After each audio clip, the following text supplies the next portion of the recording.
जब महिला सम्मान की बात आती है तो भारतीय जनता पार्टी की कथनी और करनी में फर्क क्यों? आप जानते हैं खबर क्या है?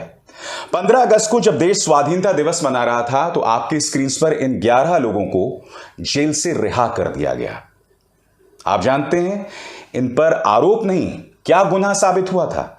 इन पर गुनाह साबित हुआ था 2002 में गुजरात दंगों के दौरान बिल्किस बानो के साथ सामूहिक दुष्कर्म।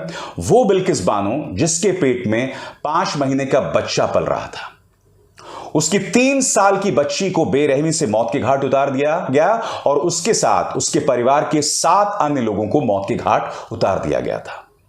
खबर क्या थी दोस्तों, मैं आपको बतलाना चाहता हूं आपकी स्क्रीन पर। गुजरात में 2002 दंगों के बाद बिल्किस बानो पर हमला किया गया था। हमले के दौरान अहमदाबाद के रंधिकपुर में रहने वाली बिल्किस बानो के परिवार के 7 लोगों की हत्या कर दी गई थी। उस वक्त बिल्किस सिर्फ 19 साल की थी और 5 महीने से गर्भवती थी। उसके साथ दुष्कर्म किया गया था। अब फिर से इन तस्वीरों को देखिए। इन 11 लोगों को अच्छे आचरण के तहत रिहा कर दिया गया है और ये किसी और ने नहीं, गुजरात सरकार ने किया है। कुछ दिनों बाद आप जानते हैं गुजरात के अंदर चुनाव होने वाले हैं। आमतौर पर सरकारें ऐसा काम करने से डरती हैं कि आप जिन लोगों पर बलात्कार जैसा नृशंस आरोप नहीं, गुनाह साबित हो चुका है, उनके साथ अगर आप नरमी बरत रहे हैं तो जाहिर सी बात है आप कटघरे में खड़े किए जाएंगे। मैं आपको बता दूं, आपकी स्क्रीन पर कांग्रेस के प्रवक्ता पवन खेरा, उन्होंने आज प्रेस कॉन्फ्रेंस किया और प्रेस कॉन्फ्रेंस में कहा कि इससे पता चलता है कि भारतीय जनता पार्टी जो है वो महिला सम्मान को लेकर क्या रुख अपनाती है। उन्होंने याद दिलाया प्रधानमंत्री नरेंद्र मोदी का लाल किले से दिया गया भाषण, जिसमें प्रधानमंत्री ने कहा कि जब किसी महिला के बारे में कोई कुछ कहता है तो मुझे बहुत बुरा लगता है। महिलाओं के बारे में आप शब्द मत बोलिए।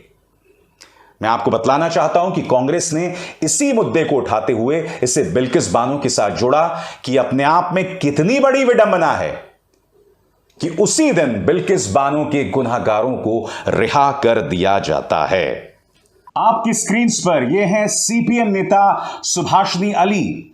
उन्होंने गुजरात सरकार पर करारा हमला किया है और कहा है कि आखिर यहां पर गुजरात सरकार ने किस तरह से अपने विवेक का इस्तेमाल किया है। एनडीटीवी से बात करते हुए सुभाषिनी अली ने कहा कि यह स्तब्ध करने वाली खबर है। हमारे प्रधानमंत्री ने कल ही लाल किले से महिलाओं की इज्जत होनी चाहिए यह आह्वान किया था। बिल्किस बानो केस एक ऐसा मामला है जिसमें तमाम सबूत थे, गुनहगारों को सजा सुनाई गई थी, उनको उम्र कैद सजा दी गई थी। यह बात सही है, गुजरात में कानून बना है।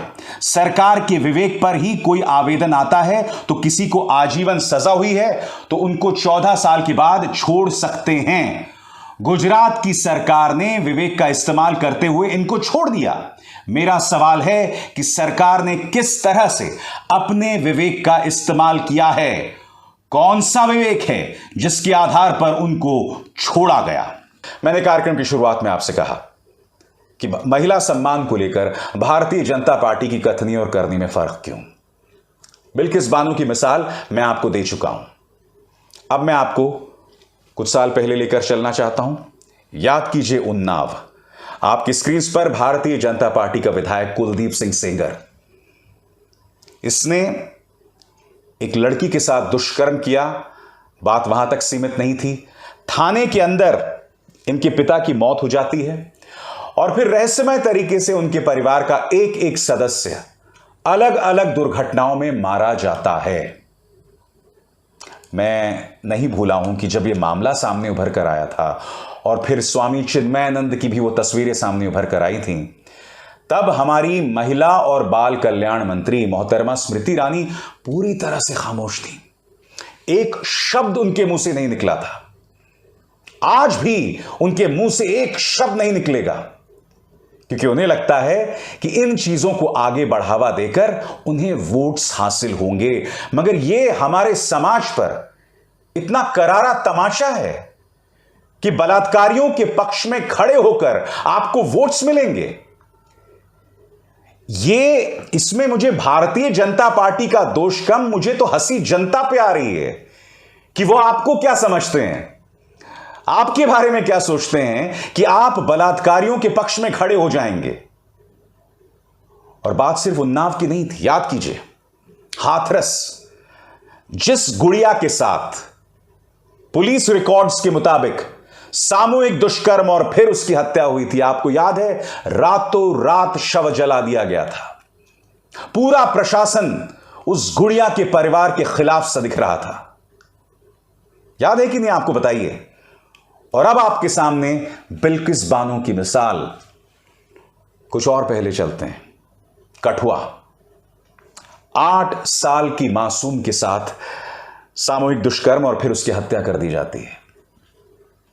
और जिन लोगों ने दुष्कर्म किया होता है उसके पक्ष में एक नहीं दो, ये 2 भारतीय जनता पार्टी के नेता और मंत्री रैली निकालते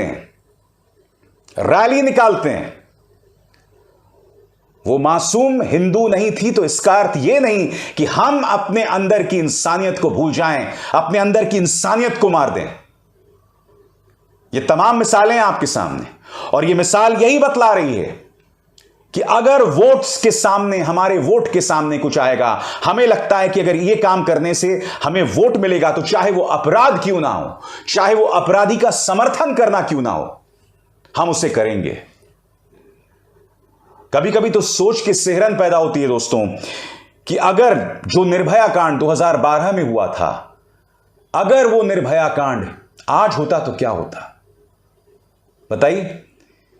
क्या आप और हम सड़क पर उतर के सरकार के खिलाफ प्रदर्शन कर सकते थे? जबकि हम जानते हैं निर्भया कांड के दौरान राहुल गांधी ने उस परिवार की बहुत मदद की थी, कांग्रेस की सरकार थी। मैं नहीं भूला हूं कि दिल्ली पुलिस जो है वो पानी की बौछार कर रही थी पत्रकारों पर, आंदोलनकारियों पर, मगर चाहे उस वक्त की सरकार हो, चाहे उस वक्त की पुलिस हो, बहुत ज्यादा संवेदनहीन रवैया नहीं था उनका। फिर भी हमने उन्हें कटघरे में रखा था, फिर भी उनकी आलोचना हुई थी, फिर भी दिल्ली के अंदर कानून व्यवस्था को लेकर उनकी आलोचना हुई थी। किसी ने यह बात नहीं की थी कि निर्भया का जो बलात्कारी है, जो उनके साथ दुष्कर्म और उनकी हत्या करने वाला है, वो किस जाति का है, किस धर्म का है। आज अपराध को हमने सिर्फ धर्म तक सीमित कर दिया है। कितने शर्म की बात है ना। और मैं दावे के साथ कह सकता हूं, अभी कमेंट सेक्शन में कई ऐसे लोग आएंगे जो वो कहेंगे कि भाई मुसलमानों ने भी तो बलात्कार किए होंगे। बिल्कुल सही कहा आपने।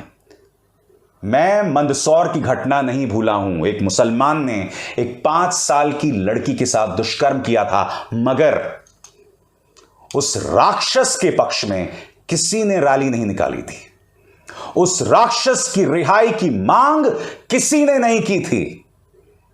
इन मुद्दों को ना भूलें। इसलिए जब तुम मंदसौर की तुलना करते हो कठुआ से, तो इस चीज को ज़हन में रखो कि कठुआ के जो गुनहगार थे उनके पक्ष में भारतीय जनता पार्टी के नेताओं ने रैलियां निकाली थी। यहां तुम्हारे सामने क्या हुआ तुम भी जानते हो। किसी ने भी उस राक्षस के पक्ष में रैलियां नहीं निकाली थी। है कोई जवाब इस बात का?